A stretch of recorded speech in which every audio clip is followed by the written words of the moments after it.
Greater Warangal municipal corporation ఎన్నికలు దగ్గర పడుతున్న కొద్దీ రాజకీయ వాతావరణం వేడెక్కుతోంది.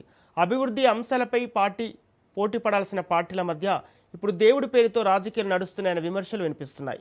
ఒకవైపు అధికార కాంగ్రెస్ పార్టీ అభివృద్ధి పనులపై దృష్టి పెడుతుంటే, మరోవైపు బీఆర్ఎస్, బీజేపీ పార్టీలు భావోద్వేగాల రాజకీయాలకు తెరలేపుతున్నాయన్న అనుమానాలు వ్యక్తమవుతున్నాయి. ఇది అంతా యాదృచ్ఛికమా లేక ఎన్నికల వ్యూహమా అనేది ఆసక్తికరంగా మారింది.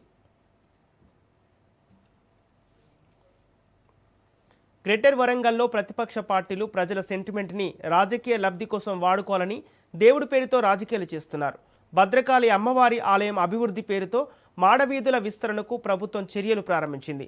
దీనిలో భాగంగా అక్కడి కాలనీవాసులను పునరావాసం కల్పించాలని నిర్ణయం తీసుకుంది. అయితే ఇదే నిర్ణయం గతంలో బీఆర్ఎస్ హయాంలో తీసుకున్నప్పటికీ ఇప్పుడు కాంగ్రెస్ ప్రభుత్వం అమలు చేస్తుండడంతో దీనిని రాజకీయంగా ఉపయోగించుకునే ప్రయత్నాలు జరుగుతున్నాయనే ఆరోపణలు వినిపిస్తున్నాయి. ఇక న్యూ సాయంపేటలో పరిస్థితి మరింత హాట్ టాపిక్గా మారింది.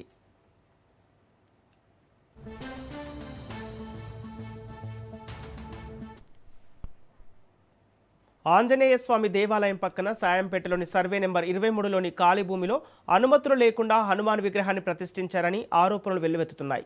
ప్రభుత్వ భూమిని దేవాలయం అవసరం కోసం కావాలని తీసుకొని అందులో హనుమాన్ విగ్రహాన్ని ప్రతిష్ఠించారు. మట్టి తవ్వకాల సమయంలో విగ్రహం బయటపడిందని ప్రచారం చేస్తున్నారు.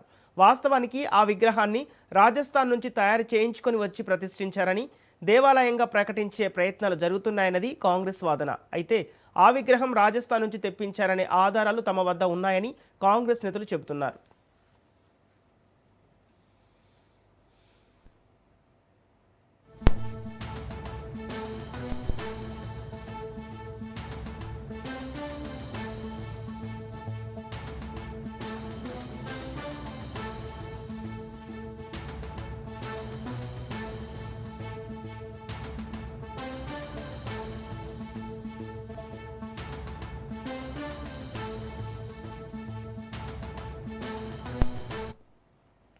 దేవాలయాల పేరుతో భావోద్వేగాలను రెచ్చగొట్టి ప్రజల్లో మతపరమైన చర్చలు రేకెత్తించడం ద్వారా రానున్న మున్సిపల్ ఎన్నికల్లో లబ్ధి పొందాలని ప్రతిపక్షాలు ప్రయత్నిస్తున్నాయనే విమర్శలు వినిపిస్తున్నాయి.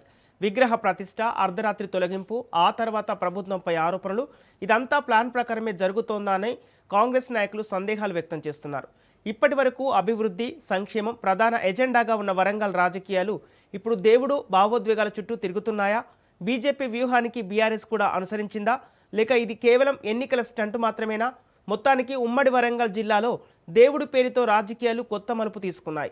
ఎన్నికల ముందు ఈ వివాదాలు మరింత ముదురుతాయా లేక పరిపాలన వ్యవస్థ స్పష్టత తీసుకొస్తుందా అనేది చర్చనీయాంశంగా మారింది.